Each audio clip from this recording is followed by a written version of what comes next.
Today we're gonna be reviewing this FiFine, not the FiFine. I hope I'm pronouncing it correctly. FiFine USB studio microphone.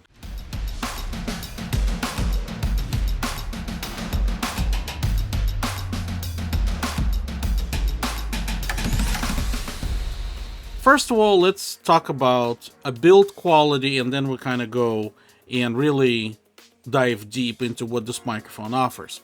Well, this microphone built like a tank. It's a very fine quality, it's a full metal construction, and it feels very solid.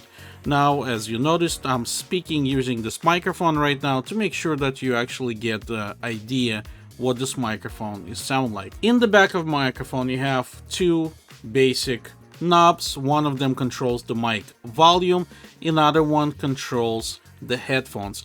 The coolest thing about this microphone that it has absolutely zero latency. So when you connect your headphones and when you try to listen what you're talking about, there is no delay. So you hear yourself in real time. This is absolutely fantastic. In the front of the microphone, you have a little LED. When you speak, it's showing green, and if you want to mute something, it's gonna turn red. Now, one thing I want to point out that once you click mute, there's a slight click. You actually hear that click. So I'm not really fan of necessarily this kind of thing compared to, for example, my Wave 3 microphone. When you mute, it's absolutely silent. You don't hear any kind of clicking or interaction. This microphone by default comes with stand, and you can rotate this microphone. Let me loosen it up a little bit. You can rotate however you want. It's a cardioid pattern, meaning it picks up everything around it. And if we're gonna start rotating this microphone, you probably can hear that it's not really picking up the sides that well because the capsule is in front of the microphone.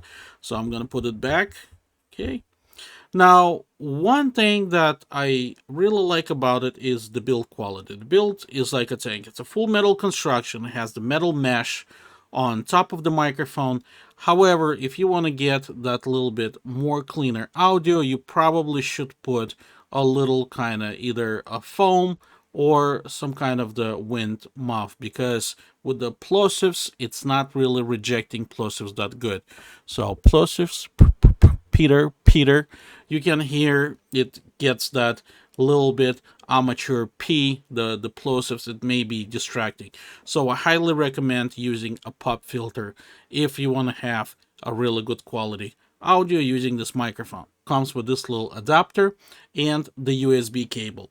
With this little adapter, you put at the bottom of the microphone, and basically you can have this microphone hanging on the boom arm.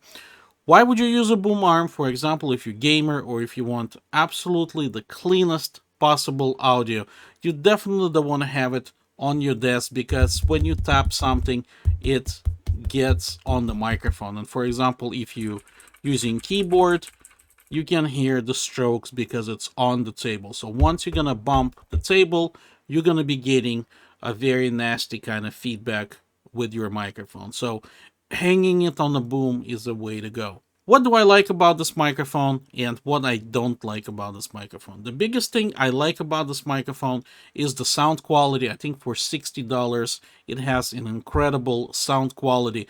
Right now, I'm using about 20% sound on the microphone, and you can hear it sounds very nice and clear. It's actually kind of like a studio quality.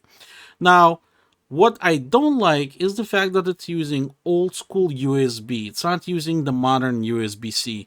And to me, this is a big turn-off because I'm trying to get all my equipment now with the USB-C. That way I don't have millions of different cables, and basically I just have one cable to run everything. Now, it's not really a big deal in particular. You can buy an adapter, like a little magnetic adapter. However, I would absolutely prefer if this microphone would actually have something like USB-C. That way it would be absolutely universal. Now, like I said, inside the box you get microphone, USB cable and this little adapter to put it on the boom mic. Now, what I'm going to do now, I'm going to connect my Elgato Wave 3 microphone that I've been using recently, and we can compare how a $60 microphone sounds against more expensive around $170 microphone. So let me connect it and we're going to find out. Now, be mindful that this microphone is really oriented for gamers, starting vloggers, maybe podcasters. This is not supposed to be a higher end professional microphone. It's supposed to be beginner to average quality microphone, where, for example, the price wise, the Elgato Wave 3 is start going a little bit towards more expensive, more professional microphones.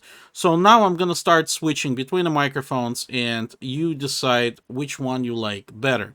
So right now I'm talking to the FiFine microphone, Peter Piper. Peter, you can hear it. Now I'm switching back to Elgato Wave 3, Peter Piper.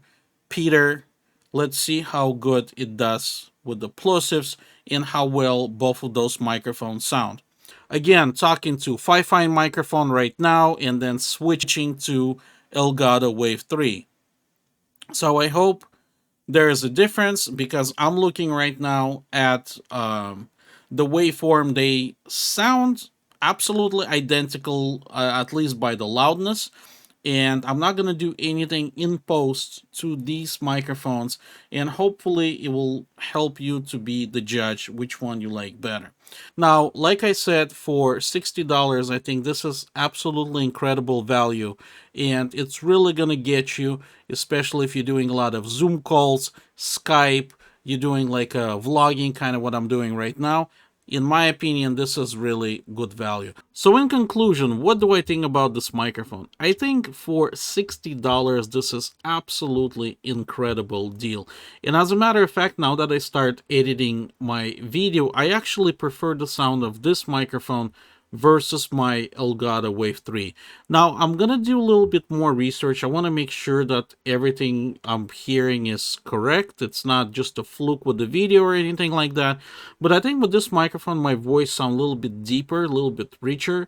The only things I don't like about this mic, like I said, is the fact that when you push the mute button, it kind of like clicky a little bit.